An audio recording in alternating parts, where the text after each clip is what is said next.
2025 May 18 ഞായറാഴ്ച രാത്രി 7:30 രാഹു കുംഭം രാശിയിലേക്കും കേതു ചിങ്ങൻ രാശിയിലേക്കും സംക്രമിക്കുന്നു.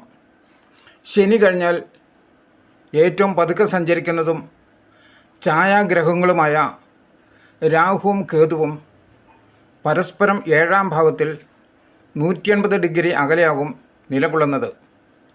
പാപഗ്രഹങ്ങളായ രാഹുവിൻ്റെ കുംഭൻ രാശിയിലെ സഞ്ചാരവും കേതുവിൻ്റെ ചിങ്ങൻ രാശിയിലെ സഞ്ചാരവും മേടക്കൂർ മുതൽ മീനക്കൂർ വരെയുള്ള 12 രാശികളിൽ ജനിച്ചവരെ എങ്ങനെ സ്വാധീനിക്കുന്നു എന്ന് പരിശോധിക്കാം.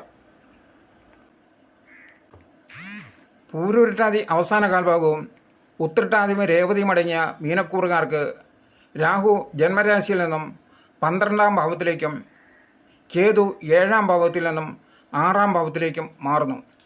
രാഹുവിൻ്റെ ജന്മരാശിയിൽ നിന്നുള്ള മാറ്റം വലിയ ആശ്വാസം നൽകുന്നതാവും.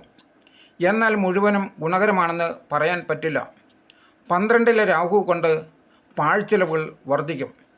അനാവശ്യ യാത്രകളും അന്യദേശവാസവും വേണ്ടിവരും. വിദേശയാത്രയും ആകാം. പാപകർമ്മങ്ങളോട് ആസക്തി ഉണ്ടാകും. സ്ഥാനഭ്രംശം, സ്ഥലം മാറ്റം എന്നിവയ്ക്കും സാധ്യതയുണ്ട്. ദാമ്പത്യ ക്ലേശങ്ങൾ അനുഭവപ്പെട്ടേക്കാം. കേതു 7-ാം ഭാവത്തിൽ നിന്നും 6-ാമിടത്തേക്കുള്ള മാറ്റം അത്യന്തം ഗുണപ്രദമാണ്. പ്രണയപരാജിതർക്ക് കാര്യങ്ങൾ അനുകൂലമാകും. ദാമ്പത്യ ക്ലേശം അനുഭവിച്ചിരുന്നവർക്ക് അവരുടെ വിഷമം നീങ്ങും. മനസ്സ് വീണ്ടും അനുരാഗപൂരിതമാകും. കർമ്മരംഗത്ത് ഉണർവുണ്ടാകും. തടഞ്ഞുവെച്ച ഉദ്യോഗ കയറ്റം അനുഭവയോഗ്യമാകും. രാഷ്ട്രീയ പ്രവർത്തകർക്ക് മത്സരങ്ങളിൽ വിജയിക്കാനാകും. രോഗദുരിതം